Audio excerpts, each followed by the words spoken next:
As expected, India make a storming comeback in the series by hammering England by 317 runs and winning the second test match at Chennai.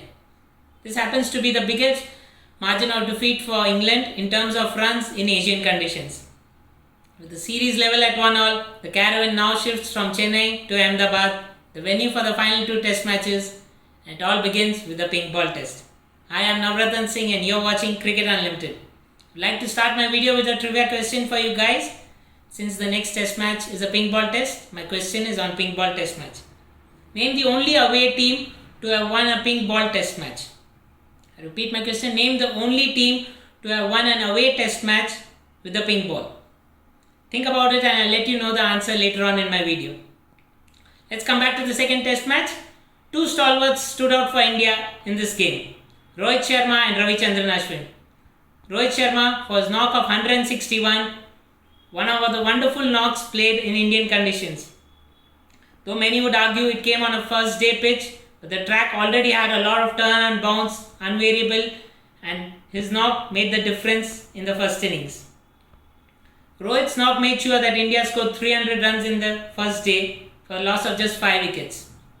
Even though all the other batsmen seems to be struggling on the other side, Rohit looked like batting on another track altogether. And that's what great batsmen do. On any other track, it would have been a subpar total, but on this track, India had already got the runs on the board. Even though England got the last 5 wickets for just 29 runs, India had the runs on the board. England saw the track do all kinds of tricks on the first day, and when they came out to bat, they had a lot of doubts on how to play on this track. Ravichandran Ashwin weaved his magic, picking up 5 wickets, and with the help of the other bowlers, rolled out England for just 134 runs. He was not done yet. India came into bat again and were 106 for 6. And even though the lead had swollen to 300 runs, India knew there was a lot of time left in the game, and along with the runs, needed to bat out time as well, so that the track would deteriorate further for England in the final innings. Ravichandran Ashwin and Virat Kohli stitched the partnership together, and even though Virat could not get to his 100, Ravichandran Ashwin saw to that he got to his 5th test 100 and his first in more than 4 years. England would finally set a target of 482 runs in the final innings. With more than 2 days to go, it was a mere formality.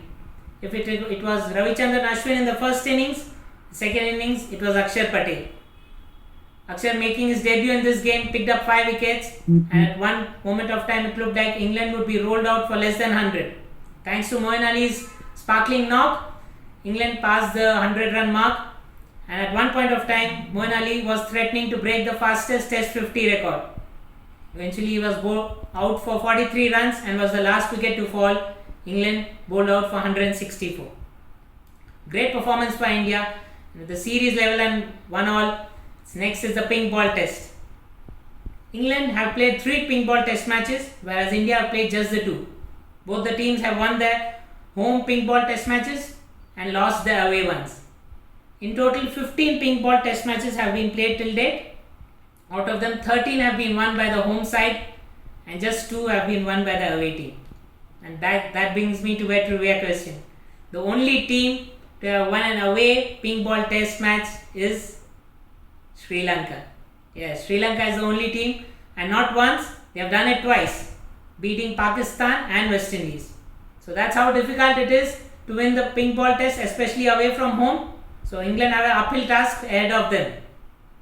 India, on the other hand, would have a nightmare of the last test match they played with the pink ball. Though it's been a while, India have made a storming comeback in the Australian series and in the series. It would be a different kettle of fish to deal with in their own conditions. So what are the changes for both the teams? Well, England have a lot of changes for them. Once again, Johnny Bairstow comes into the squad. Jack Crawley is fit, so you can expect both of them to come into the final 11. James Anderson, after being rested for the second test, should play this test match, and even Jofra Archer is fit.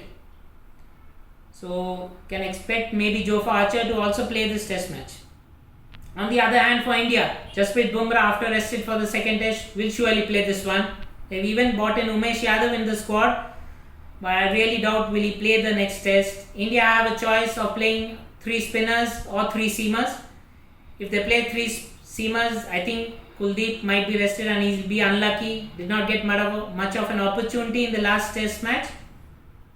So it would be nice if he's given a chance. It would all depend on the track. If India believe there's turn on this track, I think they might give Kuldeep another go. And if it does help the seamers, India might play three seamers. Well, one thing is for sure, Ishant Sharma is playing this game. Yes, Ishant Sharma is playing his 100th test match. A remarkable achievement by the speedster. He's the only second Indian fast bowler to have played 100 test matches after the great Kapil Dev. So remarkable achievement by Ishant Sharma, and hope he has a great game. England's best chance of winning this test match, they would look up to Joe Root and hope he has an outstanding game just like the first test match. Then they expect their fast bowling trio of James Anderson, Stuart Broad and Jofra Archer to come into the game. If that happens, England have a chance. Other than that, India are still favourites and would be expected to win this game. Hope it's a wonderful game and hope you all like it. Thank you for watching my video. Please do subscribe to my channel for more such videos. Please do leave in your likes and comments. And until next time, goodbye. See you soon.